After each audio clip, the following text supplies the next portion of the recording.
Hello and welcome to another 30 Days of Halloween, and today I'm out and about. What a better place to start than an abandoned graveyard for a Halloween video. So here I am in a small town called Stony Stratford in Buckinghamshire, and this is St Mary Magdalene's graveyard. The Church of St Mary Magdalene in Stony Stratford dates from as early as the 13th century. It's been through the plague, medieval times, and the Civil War, and it was destroyed in 1742. The fire originated in the Bull Hotel, which is just down the road, having been started by a maid who scorched some sheets. She heard her mistress approaching and quickly pushed the sheets up the chimney and out a few. The sheet caught fire, and the fire went on to destroy much of the east side of Stony Stratford and some of the west, including 146 houses, several inns, and Mary Magdalene Church, of which only the tower still stands.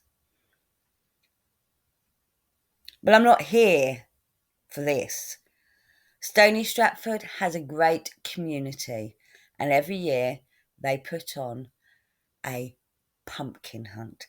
And we're going to go hunt pumpkins today. Come and join me. So here we are, pumpkin number 1. And this is a spooky spider web. And this shop is called Odell's. It's also where I got the map from for a recommended donation of £1. Odell has been part of Stony Stratford for over 275 years, and if you step inside, it's like stepping back in time. So here's pumpkin number 2, and it's a spooky spider, and it's at the Crone's Cabin. How could you not have a pumpkin at a witch's shop? But to get to this shop, you have to walk down this very narrow passageway. There's lots of them throughout Stony Stratford. It's quite an adventure. Here's pumpkin number 3. It looks like ravens, and it's at Stony Stratford Tennis Club. So this cute little monster is pumpkin number 4, and it's at the number 8 cafe. So this is Jane's Knit and Stitch Emporium, and if we head over to the display window, we will find a black cat pumpkin, which is pumpkin number 5. And it sits among all these beautiful handmade items. Let's have a closer look. How cute are these?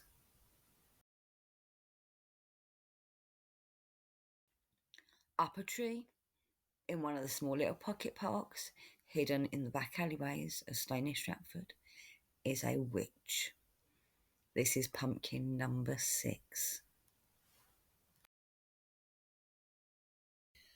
To find our next pumpkin, we have to go through the green door and down this very long, narrow passageway. If the door's closed, you can't tell that this is a passageway. It just looks like someone's house. But once we get down this passageway, we come across a hair salon. And in among all the hair products is pumpkin number 7. Let's have a look what it is. It's a vampire. So here we are at Russell Street School, established in 1907. It is our last, but not our least destination. If you remember, at the beginning I said I made a donation to get the map. Well, this is where all the funds go to. As you can see, it has the original carving of the boys' entrance above the door, from a time when schools were segregated. They no longer are, and this one certainly isn't. But let's have a look at the pumpkins. They're so cute and colourful. Oh, they're very cute. Oh, I've just realised it's Pac-Man. Oh, how funny is that? And of course, this is, well, Pumpkins number 8. So I can't come to Stony Stratford without telling you some of its wonderful history. This old coaching town off Watling Street, one of the oldest Roman roads in England, is home of the Bull Hotel and the Cock Hotel and the origins of the Cock and Bull story. Cock and Bull story mean utter nonsense, originates between these two hotels. People would go in there drinking and tell a yarn, and the yarn would be retold in the other hotel and exaggerated, and then come back to the original hotel and exaggerated more, and it continues until it became total nonsense, cock and bull. So we started our journey in a graveyard, and we will finish our journey in a graveyard. This is the church of St Mary's and Giles. So Stony Stratford was developed between the boundary of the ancient manors of Calverton and Wolverton, off the Great Highway, Watling Street, as I mentioned before. Both manors provided chapels to care for the spiritual needs of travellers along the Great Highway. And Stony Stratford thus became the first town in Buckinghamshire to have 2 churches. The churches were dedicated to St Giles for Calverton and St Mary Magdalene for Wolverton, and Gothic fairs were held in the town on the festivals of these saints. These early chapels were extended or rebuilt, and by the 15th century had become substantial buildings. But, as I said, in 1742 the Church of St Mary Magdalene was burnt down, only the tower surviving. Although an appeal was launched to rebuild the church, it was decided instead to rebuild and enlarge the Church of St Giles and combine the two between 1640 and 1661. The 15th century tower was retained, and to this was added the nave with its slender and fluted columns and vaulted ceiling and plaster ribbed groins.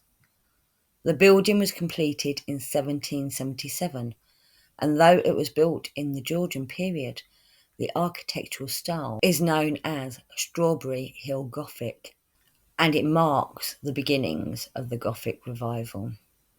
In the Victoria era, vestries were built, stained glass memorial windows were incorporated, the side galleries were added and decorated, a Gothic chancel screen was installed, and a Lady Chapel was created in the south-east corner of the nave. During the 20th century, changes continued. The Asphodel Sanctuary was replaced with the sanctuary we see today, whilst later the Lynch Gate and the Calvary in the south-east corner of the churchyard were built. And the Lynch Gate was what we walked through to get into this churchyard.